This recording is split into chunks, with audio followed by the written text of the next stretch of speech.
In the KRMG Evening News with Skyler Cooper on this Tuesday, and being Tuesday, that means we head to Broken Arrow. It's the BA Breakdown. We say hello and good evening to Michael Spurgeon, the city manager out in BA. Michael, how are you this evening? Skyler, I'm doing great. Glad to have you in Broken Arrow this evening. How have you been, my friend? Been good. I know it's been a little while since we talked, so we have a lot to catch up on, and there's actually a lot going on in Broken Arrow. First of all, let's talk about some road construction, because this is something that people initially hurts a little bit, but later on it's a nice payoff. So we just covered a lot of the details about New Orleans, east of 209th East Avenue, but I wanted to ask you specifically about working with Wagner County on this. That's a great opportunity, it seems, for a city and a county to come together and make something better for that neighborhood.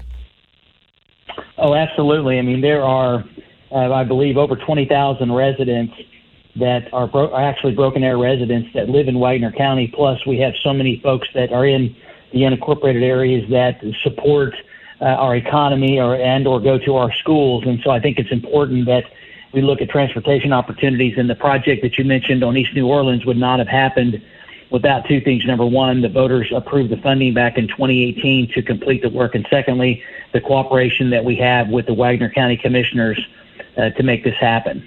Another thing that's going on with construction out there is a couple miles north on Omaha or 51st Street. It's about the same cross streets, 209th East Avenue. Just wanted to give folks a heads up that the city's working on that one too. Is it a similar widening project or something a little different? Actually, there's well over 3,000 cars that drive on this road a day, and a lot of people may think that it's more of a rural road, but actually it's not. It's a way that you can get on and get off the Creek Turnpike there, so it's becoming an important road for getting in and out of our community.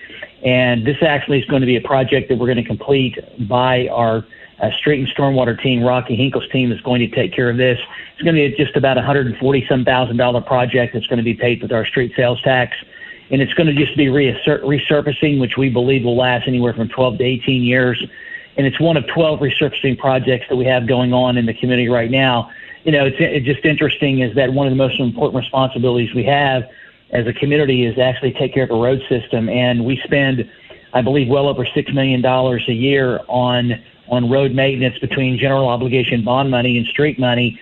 And, you know, we have hundreds of roads, mile roads we're responsible for every year. And so Rocky's team and Kenny Schwab, our assistant city manager in engineering and construction, they do a great job of trying to do not only road maintenance, but also the widening of roads. And these are two examples of where we're going to make an improvement that's going to make it easier for folks to get to and from Broken Arrow once all the work is completed.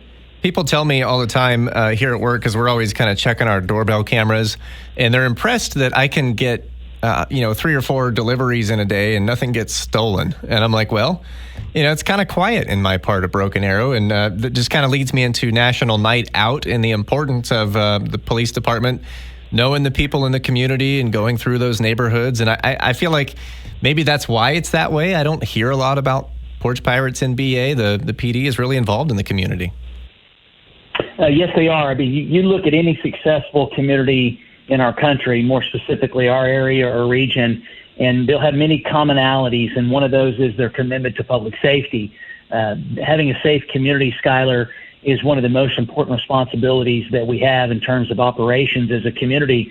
And if you don't have a commitment to public safety, and public safety to me is defined not only with the police department, but our outstanding fire department and our emergency management, it's going to be difficult to get people to move to your community, stay within your community. It's going to affect your schools. It's going to affect your assessed value and everything about being able to recruit and attract or retain folks. And so we do have a great partnership. Chief Brandon Berryhill and his administration do a great job. And I can tell you is that they are out amongst the community on a regular basis, maintaining, not just creating, but maintaining partnerships with the community.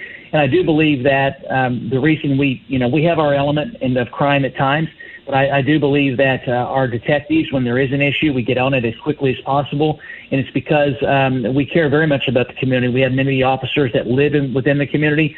So this is their city. So taking care of it and making sure that it continues to be a safe place is extremely important. Tonight, it's a great night, National Night Out.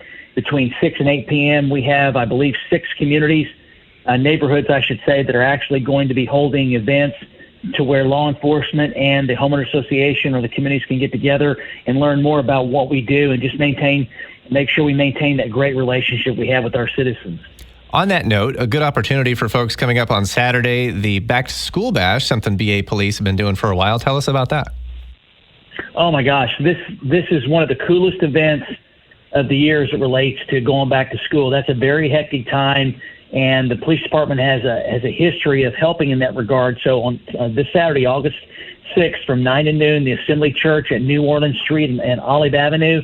It's free. It's going to be open to the public. Students will receive free school supplies, a free backpack, a free haircut if they need one, Bluebell ice cream, popcorn. There's free immunizations provided by the caring van for students who have their shot records. There's going to be vision screenings. You'll have Broken Arrow Police Department will have some vehicles there. The fire department will also be there. And this is the 16th year of this event. And I'm telling you, from 9 until noon, it is one busy place for folks coming in and gives our police department an opportunity to engage with the community. And so we're excited that it's coming up, and we can help do our part to make sure those that need the supplies or whatever service we can provide, that'll be available to them at that particular time this coming Saturday. More information on the City of Broken Arrow and probably the Police Department Facebook page as well. Michael Spurgeon, the city manager in Broken Arrow, the BA Breakdown every Tuesday. We'll talk to you next week. Thank you, my friend. Take care. Have a great rest of your week.